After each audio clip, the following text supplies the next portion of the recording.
বন্ধুরা, Mamata kitchen village থেকে সবাইকে জানাই স্বাগত। আজ আমি বানাবো ভেটকি মাছের কাঁটা ঝাল আলু দিয়ে।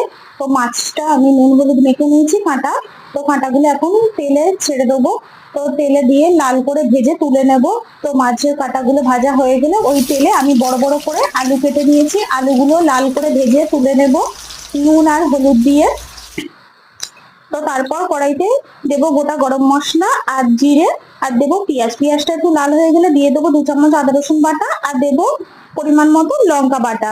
তো এখানে লাল লঙ্কা বাটা দিয়েছি, আর দিয়েছি টমেটো, আর স্বাদ মতো লবণ দিয়েছি, 1 চামচ জিরে গুঁড়ো, 1 চামচ ধনে গুঁড়ো বড় চামচের, আর হলুদ গুঁড়ো। তো আলুটা দিয়ে ভালো করে কষিয়ে নিয়েছি অল্প একটু জল দিয়ে। তারপর গরম মশলা ধনেপাতা দিয়ে কষিয়ে পরিমাণ মতো জল দিয়ে দিয়েছি।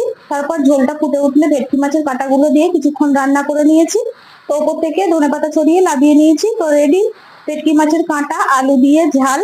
তো রেসিপিটা ভালো লাগলে লাইক কমেন্ট শেয়ার